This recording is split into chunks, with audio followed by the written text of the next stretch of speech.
Este es El Reto del Día, un espacio de crecimiento y edificación. A mí me gusta pensar en que Dios quiere que nosotros estemos activos. Diga conmigo, activo. Dios quiere que nosotros estemos activos. La pregunta del millón es, y hay que usted se la haga en su mente, en su corazón, su vida está activa espiritualmente. Usted está activo espiritualmente. Esto es fundamental, esto es muy importante. Entender si mi vida está activa espiritualmente. Y la semana pasada estuvimos hablando acerca de los dones ministeriales y el llamado a servir de tiempo completo al Señor. Y ahora lo que es este domingo y el próximo domingo estaremos hablando ya no de servir a tiempo completo, pero sí de servir al Señor. Que nuestra vida tenga una significancia espiritual. Una siembra que al final de los tiempos, cuando usted y yo nos presentemos delante de Dios, se pueda convertir en una cosecha. Hemos estado hablando acerca de que cuando nosotros, de las 24 horas del día, ¿cuánto tiempo dedica usted para servir a Dios? No, yo le sirvo al Señor con mi trabajo, todos los días ahí juicioso, yendo a la oficina, haciendo las cosas. Y eso es bueno que cumplamos con nuestro trabajo, eso es excelente. Pero la recompensa la está recibiendo cada 15 días o cada mes. En el cielo no recibiremos recompensa por el trabajo que hagamos a nivel, por eso se usa la palabra secular. A mí no me gusta mucho esa palabra, pero es como para darlo a entender. Una cosa es el servicio espiritual y otra cosa es el servicio secular.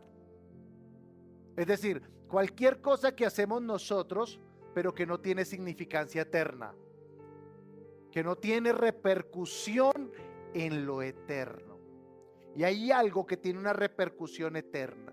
Y cuando nosotros nos movemos en eso, es cuando podemos decir que nuestra vida realmente está activa espiritualmente. Ahora, creo que lo hemos mencionado en muchas ocasiones y es una reflexión que a mí me gustó mucho, y es la diferencia entre el mar de Galilea o el lago de Genesaret y el mar muerto. Resulta que en ese lago de Genesaret, que es un poco más arriba del mar de Galilea, es donde nace el río Jordán. Y de ese río nace el río Jordán y de ese lago, perdón, allí nace el río Jordán y el río Jordán, es decir, entrega sus aguas y el río Jordán se mueve por todo Israel, se mueve por toda la Tierra Santa hasta llegar al Mar Muerto. Y cuando llega y cuando se mueve por toda esa Tierra Santa, está produciendo vida. De ahí se deriva la vida de Israel, los cultivos. De hecho, Israel, aunque es un territorio en su mayoría desértico, es actualmente la nación que está proporcionando lo que son las frutas y las verduras a todo el continente europeo. Y todo es a través de esa riqueza que proporciona el río Jordán, que nace allí en ese lago de Genesaret. Sin embargo, cuando llega el río Jordán desemboca en el Mar Muerto. Y cuando desemboca en el Mar Muerto, el agua se queda ahí. Ya no corre más. Y el Mar Muerto, como su nombre lo indica, está muerto. No tiene vida. El Mar Muerto, no hay peces allí. De hecho es el punto más profundo bajo el nivel del mar que hay sobre la tierra, refiriéndonos a un lago, etcétera. Y ya no corre más, ya no fluye más. Y entonces la gran pregunta que uno se tiene que hacer, la gran pregunta del millón es: ¿yo con quién me identifico? ¿Con quién nos identificamos en la vida?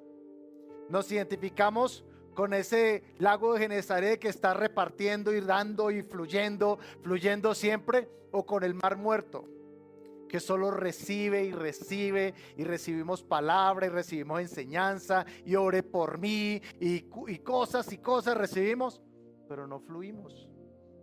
Y ahí es donde está tu vida espiritual. La vida espiritual, el crecimiento espiritual, la vitalidad espiritual no está en recibir, escuche, sino está en dar. Esa es la parte donde usted dice amén. Estamos en un mundo que siempre quiere recibir. Estamos rodeados y llenos de personas que solo piensan en recibir. Señor, háblame. Sí, claro, Dios te quiere hablar, pero ¿para qué quieres que Él te hable? ¿Para qué quieres que Dios te hable? Señor, provéeme. Claro, tenemos un Dios que provee. Ahí es cuando usted dice amén. Gracias por su entusiasmo. Voy a repetirlo otra vez. Tenemos un Dios que provee. Pero usted, ¿para qué está pidiendo provisión? ¿Cuántas personas van a ser bendecidas a través de esa provisión que estás orando? Señor, dame dones. Y claro, y el Espíritu Santo, como hemos hablado y vamos a seguir hablando, Él reparte dones. Pero ¿qué vas a hacer con esos dones? ¿Para qué lo estás pidiendo? ¿Para qué lo estás pidiendo? Los solteros dicen, Señor, dame un esposo, dame una esposa. Claro que sí, Dios no quiere que seas soltero, que estés como un champiñón. Pero ¿para qué estás pidiendo eso? Porque dices, es que yo quiero a alguien que me quiera, que me pechiche, que me dé amor, que me diga todos los días que soy lindo. O tú estás diciendo, yo quiero una persona en mi vida, Señor, alguien a quien amar, alguien que darle mi vida, alguien a quien entregarle mi cariño.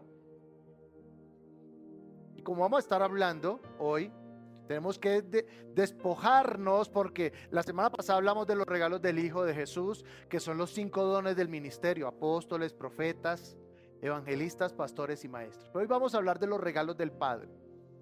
Porque hay regalos de Jesús, hay regalos del Padre y hay regalos del Espíritu Santo. Y dice la Escritura allí en Romanos capítulo 12, versículos 1 al 6. Por favor, tome su Biblia, tome su agenda allí. Dice, así que, hermanos, os ruego por las misericordias de Dios, que presentéis vuestros cuerpos en sacrificio vivo, santo, agradable a Dios, que es vuestro culto racional.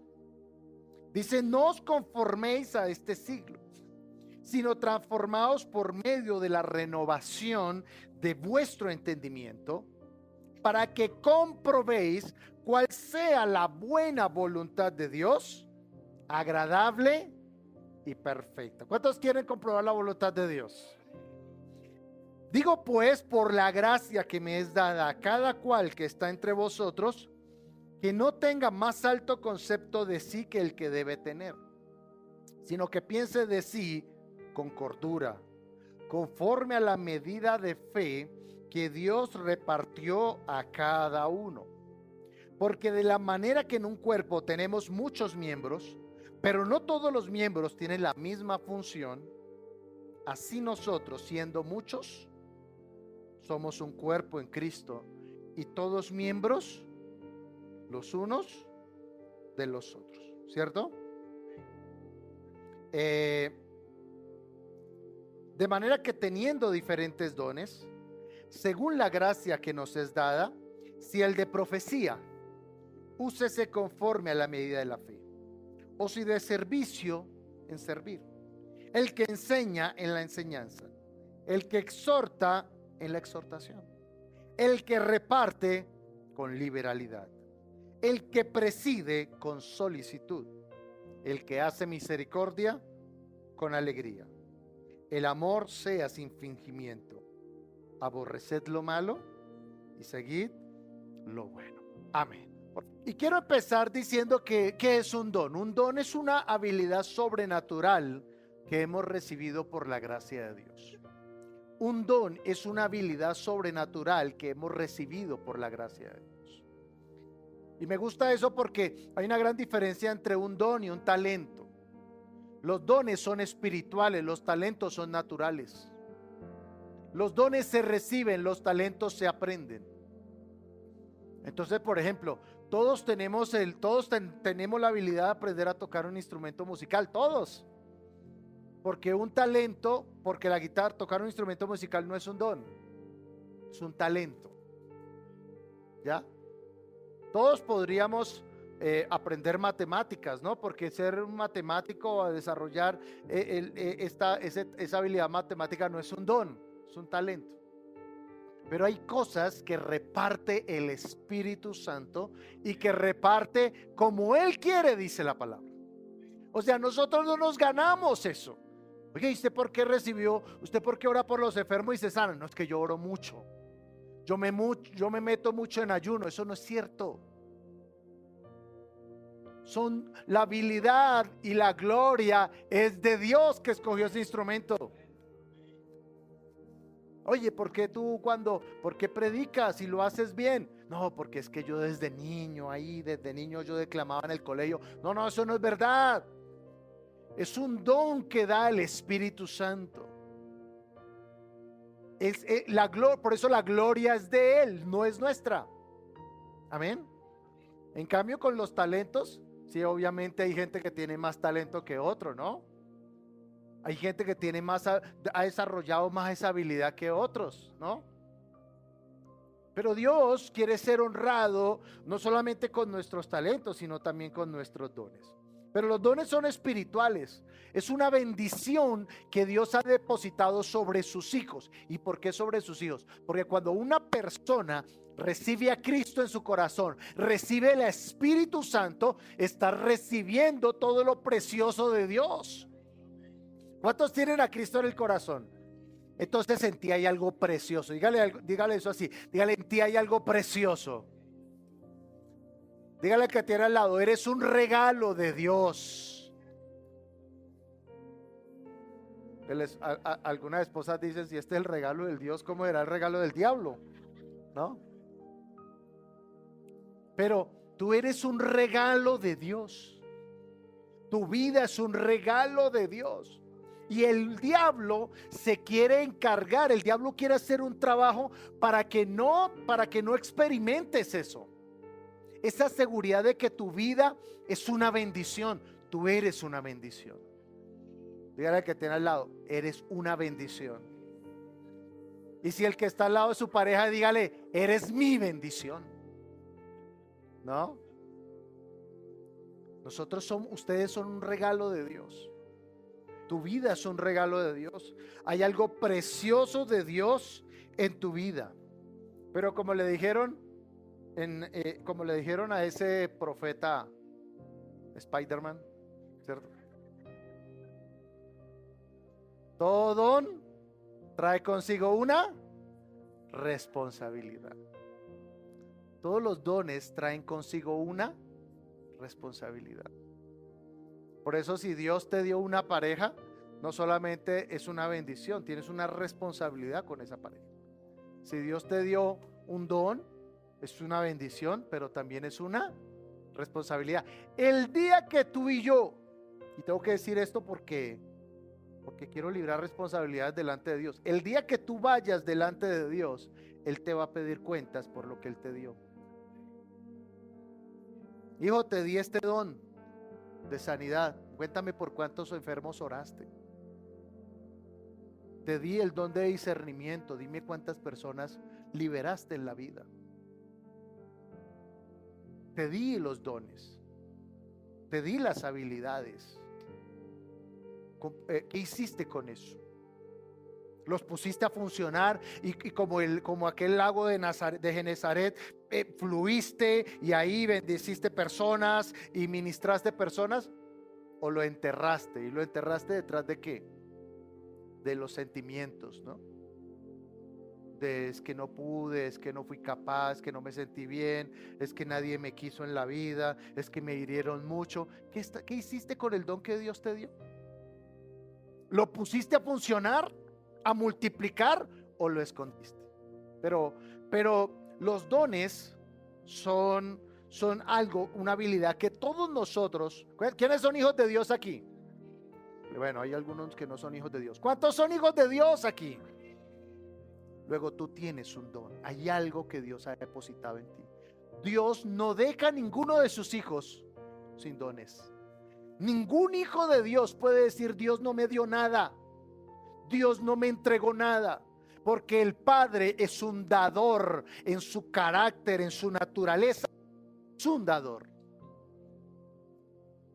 y Él te ha dotado de cosas. Ahora, pastor, entonces si Dios me ha dotado de dones, ¿qué hago entonces para que se aviven? Bueno, aquí está la respuesta. Porque antes de hablar de los regalos del Padre, quiero hablar acerca de cómo activarlos.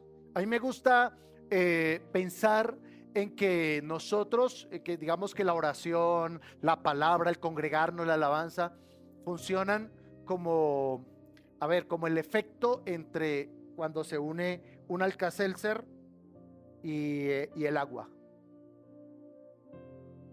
Se pone ahí el Alka-Seltzer o el sal de fruta, lo que usted quiera, lo pone ahí en el agua, inmediatamente ¿qué empieza a hacer? A efervecer, ¿cierto? Y se activa toda esa sustancia beneficiosa, se activa. Así sucede cuando tú y yo oramos. Y el versículo dice así, dice el versículo 1, así que hermanos, os ruego por las misericordias de Dios, que presentéis vuestros cuerpos en sacrificio vivo, santo, agradable a Dios, que es vuestro culto racional. Escuche esto. El versículo nos está hablando de tres cosas. Número 1, se trata de propósito. Diga conmigo, propósito. Se trata de propósito. Cuando dice un sacrificio vivo. ¿Qué era un sacrificio? Un sacrificio era algo que se ponía sobre el altar. O sea, podía ser el animal, ¿cierto? Podía estar muerto, pero no era sacrificio hasta que no se pusiera en el altar. ¿Me estoy haciendo entender? Mientras no estuviera en el altar, no era sacrificio. Mientras no esté en el altar, no es sacrificio, es un animal muerto. Luego, el propósito de la muerte, ¿cuál era? Que glorificar a Dios puesto sobre el altar. Eso habla de propósito. ¿Cómo es que va a efervecer nuestra vida espiritual? ¿Cómo es que vamos a efervecer en la vida? ¿En dónde? Sobre el altar. Y se trata de oración, se trata de adoración, se trata de alabanza, de dedicación, de consagración a Dios. Hay una pregunta que es muy recurrente para todos nosotros los hijos de Dios. Y es la siguiente. Dios te da 24 horas al día. ¿Cuántas de esas 24 horas estamos dedicando al Señor? A la oración. No, pastor, pero yo no puedo orar mientras trabajo. Claro que lo puedes hacer. Lo puedes hacer. Señor, necesito tomar esta decisión. Señor, guíame. ¿Qué quieres que yo haga aquí en esta situación? ¿Se puede o no se puede? Pastor, es que yo no puedo orar mientras cocino. ¿Será que no se puede? Va a estar ahí preparando y Señor, que esto quede rico, Señor. Señor, que mi esposo perciba todo el amor o mi esposa perciba todo el amor en esto que estoy haciendo. ¿Se puede o no se puede? Mientras estás allí haciendo el aseo de la casa, ¿se puede o no se puede? Pones una alabanza y cantas al Señor, alabas al Señor, ¿no? Gente que pone salmos, ¿no? Pero no salmos de ese salmista Diomedes Díaz o no sé. Pero se trata de ¿qué? De propósito. Es algo espiritual. Que es apartado. El versículo también nos habla de que es apartado para un fin. ¿Cuál es el fin de nuestra vida? Usa la palabra culto. Culto era algo que se consagraba a alguien. Digamos que literalmente, ¿sabe cómo se llama esto? Culto. Por aquí estamos reunidos en nombre de ¿quién? Del Señor. ¿Quién nos reunió aquí en este lugar? Dios. Estamos escuchando su palabra. Entonces todo aquí se trata de ¿qué? Se trata de Dios. Ay, no, hoy no me gustó la alabanza. Esa alabanza hoy no me gustó. ¿Quién le dijo que era para usted?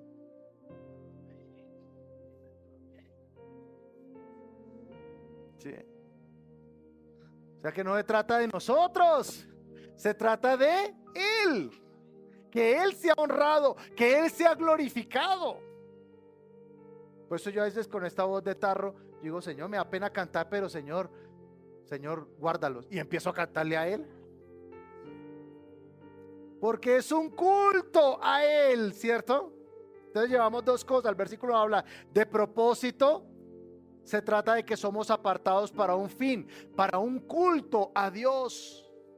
Nosotros debemos vivir un culto no solamente aquí en la iglesia, sino en su casa, en su relación, cuando vamos en el carro, cuando vamos en el Transmilenio, cuando estamos en la oficina. Tenemos que vivir en un constante ¿qué? Culto al Señor. Un culto al Señor. Por eso cuando usted de pronto le proponen algo que no es agradable a Dios, usted quita su mirada, porque usted dice, si esto no agrada a Dios, tampoco me agrada a mí. Porque ya somos un sacrificio, somos un culto a Dios. Y número 3, se trata de conciencia. Dice, porque es vuestro culto racional. La palabra racional significa con lógica. Si yo le digo a usted, blanco es, gallina lo pone y frito se come, ¿usted qué dice? Por lógica, ¿qué es? ¿Un salchichón? ¿Un pollo? Hay algo lógico, hay una relación allí de cosas. Entonces piensa en esto. Si hay alguien que te ama, que te ha dado su gracia, te ha dado su espíritu, te ha dado su bendición, te ha dado sus dones, te ha depositado su gloria sobre ti. Entonces, ¿qué es lógico? Lo lógico sería que nosotros respondiéramos a Él. ¿Es lógico o no es lógico? Es absolutamente lógico. Si tengo un Dios que me ama, que me ha escogido, que me sacó de las tinieblas a la luz, que me trajo a Él, que me restauró, que me ha amado, que me ha liberado, me ha limpiado, pues es lógico que yo le sirva a Él. ¿Sí o no?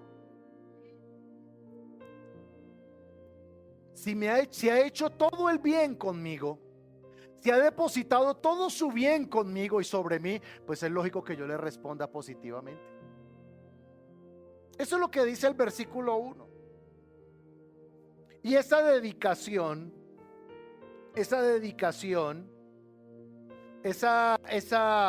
consagración produce algo en nosotros. Por eso hay gente que fluye más en Dios. Hay gente que es más sensible a Dios que otros. Y hay gente que dice, ay no, es que yo soy su favorita, ¿cómo es que es el cuento? ¿Cómo es que dice la canción? La niña de los ojos, yo soy la niña de los ojos del Señor. ¿Sí? La Biblia y me gusta como lo dijo alguien en una ocasión, se me escapa el nombre, que dijo, Dios no tiene consentidos, Dios no tiene favoritos, Dios tiene íntimos. Entonces, entre más usted tiene cercanía al Señor, entonces usted más se afina para ser instrumento en las manos de Dios. Por eso se trata en primer lugar de dedicación, pero la dedicación produce transformación. Diga conmigo, transformación. Dice el versículo 2, no os conforméis a este siglo, sino transformaos por medio de la renovación de vuestro entendimiento, para que comprobéis cuál sea la buena voluntad de Dios, agradable y perfecta. Lo mencionamos la semana pasada, pero lo voy a mencionar rápidamente también. Usa la palabra transformación, metamorfo, que significa traer a la luz la naturaleza interna. Eso es lo que significa transformación. Esa es la metamorfosis. Era una oruga, pero su naturaleza verdadera, su naturaleza interna, ¿qué era? Es que era una mariposa. Entonces, cuando nosotros nos dedicamos a la oración, cuando nuestra vida es un culto, no cuando vamos a culto, es bueno venir al culto, pero es cuando nuestra vida es un culto que experimentas transformación. Tu verdadera naturaleza sale a flote. ¿Y cuál es tu verdadera naturaleza? ¿Cuál es mi verdadera naturaleza? La naturaleza de Dios. Hay gente que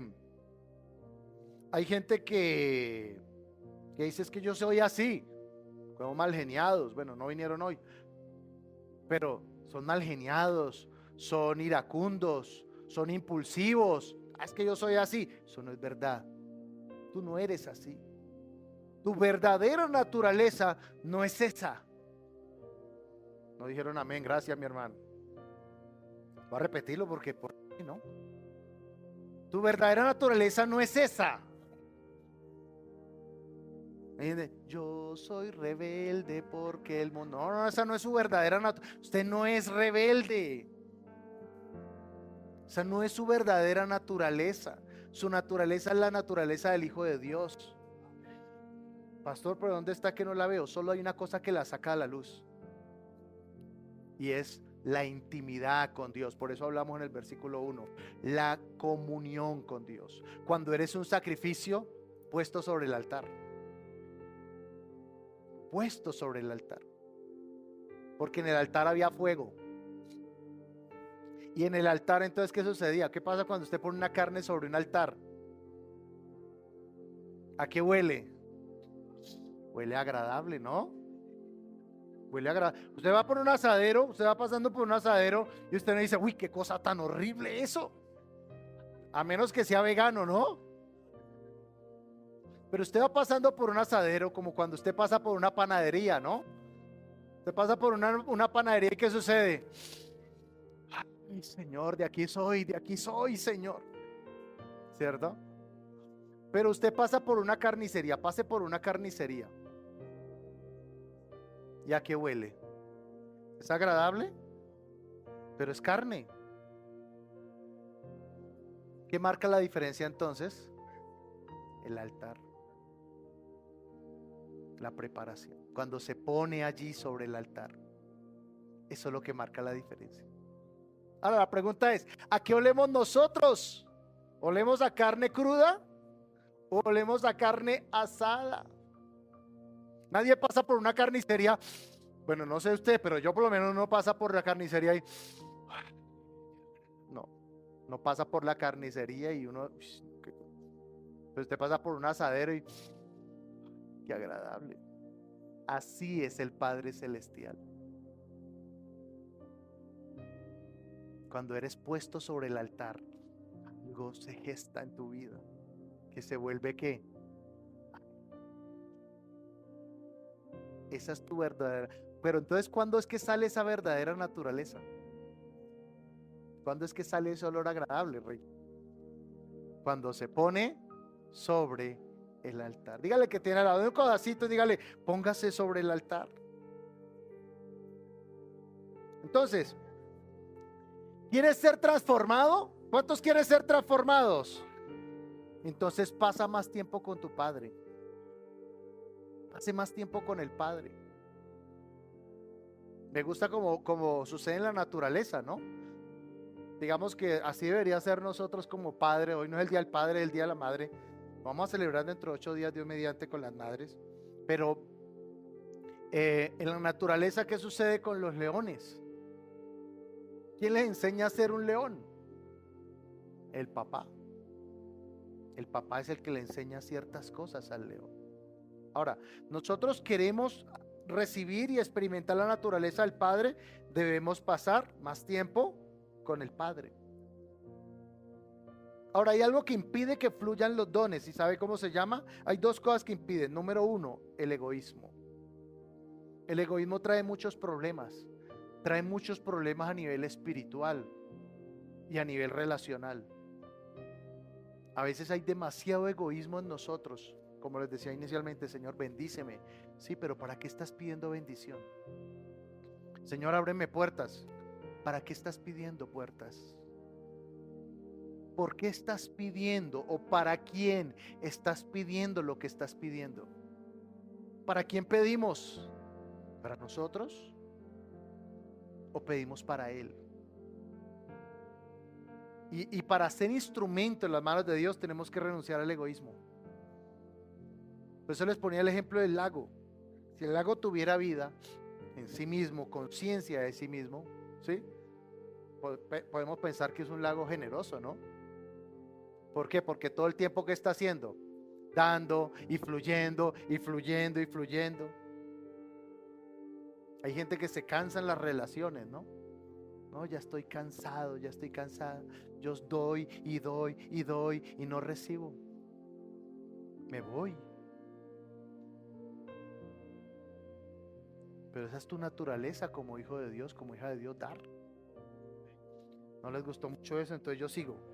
Pero segundo obstáculo para fluir en los dones de Dios, en lo que Dios quiere, los obstáculos mentales. Tenemos mucho obstáculo mental allí, por eso habla de renunciar, por eso habla de no conformarnos.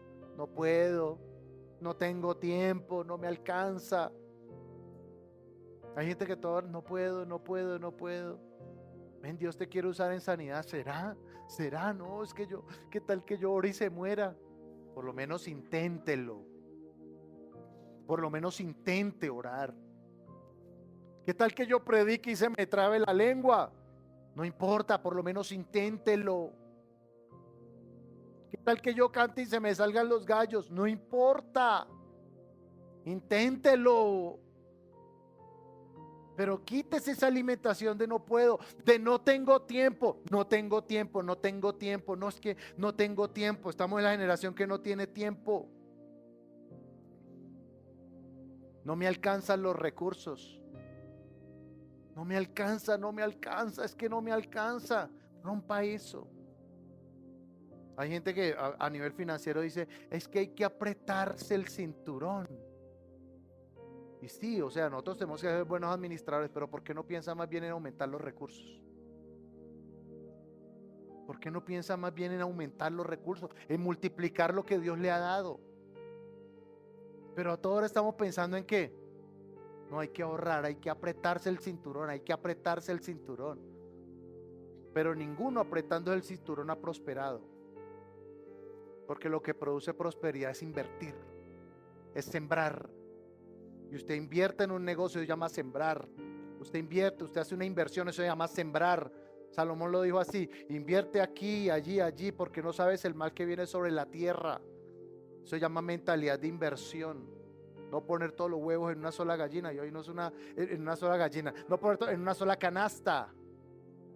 Pero mentalidad de inversión. Es una persona con mentalidad de inversión, es una persona con un corazón generoso. Y hay gente que no fluye. Hay gente que tienen cocodrilos en los bolsillos. Cocodrilos para invertir, cocodrilos para sembrar, cocodrilos para honrar. ¿No? Y nosotros no somos así. Diga, yo no soy así. Nosotros somos generosos como hijos de Dios. El Hijo de Dios es generoso, piensa en eso. Es generoso. Y no solamente damos una buena invitación el Día de la Madre, ¿no? Sino todo el tiempo estamos sembrando, todo el tiempo estamos bendiciendo. Esto no es solamente el Día de la Madre y el cumpleaños. Se trata de estar fluyendo siempre y bendiciendo siempre. Número 3. Llevamos 2 puntos. Número 1, hemos hablado de que requiere dedicación. Número 2, que la dedicación produce transformación. Y número 3, para servir a Dios se requiere de humildad. Versículo 3. Digo pues por la gracia que me es dada, a cada cual que está entre vosotros, que no tenga más alto concepto de sí que el que debe tener, sino que piense de sí con cordura, conforme a la medida de fe que Dios repartió a cada uno. Se requiere humildad para servir. Ahora, humildad no significa pensar menos de mí, sino pensar menos en mí. Voy a repetirlo. Humildad no significa pensar menos de mí, sino menos en mí. Oye, qué bien te va. No creo que me vaya tan bien, la verdad. Me podría ir mejor. Eso se llama falsa humildad. Pero cuando usted dice, la verdad, la gloria es para Dios. Dios me ha honrado, Dios me ha bendecido. Y estoy bendiciendo personas. Porque humildad no significa que usted piensa menos en usted, sino que piensa menos de usted, sino menos en usted. Ahora hay algo que nosotros necesitamos saber, y eso es una lección de humildad. El mundo va a seguir girando a pesar de nosotros. Hay gente que cree que sin ellos el mundo se acaba. Mire, todo esto, gracias, mire, a este pechito que trabaja. Buena Dios, el proveedor. Dios es el que provee, ha sido por la gracia. Si Dios quisiera, todas las puertas se cerrarían. ¿Qué harías? ¿Lucharías contra Dios? Por eso de que no tengo tiempo es un engaño. Pero cuando la persona piensa que no tiene tiempo para servir a Dios, ¿sabe qué está pensando? Que sin Él no habría provisión, que sin Él no habría bendición. Bájese de esa nube. Bájese de esa nube, es Dios. Es Dios el que te ha provisto, es Dios el que te ha abierto las oportunidades. Es Dios. Ha sido Dios siempre. Él ha sido siempre el secreto detrás de tus éxitos. ¿Cuántos aquí alguna vez les ha llegado algo bueno y que dicen, uy, yo no lo esperaba? ¿Quién? Levante la mano el que le ha llegado alguna vez una bendición que no la esperaba. ¿Sabe por qué? Porque fue Dios el que te la dio, no la esperabas, porque sabías que tal vez no hiciste lo suficiente, sin embargo Dios lo hizo por ti. Eso se llama humildad. Y el versículo dice que alguien no tenga un concepto más alto de sí que el que debe tener. Matthew Henry dijo esto. Matthew Henry fue un teólogo que vivió hace algunos siglos. Dijo, no debemos decir no soy nada, así que me quedaré quieto y no haré nada, sino soy nada, no soy nada por mí mismo y por tanto me daré hasta lo sumo en el poder de la gracia de Cristo. O sea, nosotros no, Señor, yo no soy nada. No, si eres mucho, eres un hijo de Dios, eres una persona amada, valiosa, importante para Dios. Pero todos tus éxitos tienen un patrocinio y se llama Dios. Él es el secreto, Él ha sido la clave de nuestra vida. Ahora, para hacer, digamos que en esto de comunión y en esto de humildad y tal, tenemos que pensar en esto. Dice el versículo 4, porque de la manera que en un cuerpo tenemos muchos miembros, pero no todos los miembros tienen la misma función, así nosotros, siendo muchos, somos un cuerpo en Cristo y todos miembros los unos de los otros. ¿Sabe por qué Dios te ha bendecido, te ha dado el Espíritu Santo? Porque hay alguien que necesita recibir esa bendición. Hay gente que te está necesitando. Puede ser tu esposa, puede ser tu esposo, pueden ser tus hijos, tus padres, tus hermanos, tus compañeros de trabajo. Hay gente que está necesitando lo que tú tienes. Gracias por acompañarnos hoy. Suscríbete a nuestro canal para que veas más contenido de nuestra iglesia. Recuerda, somos la Gran Comisión Bogotá.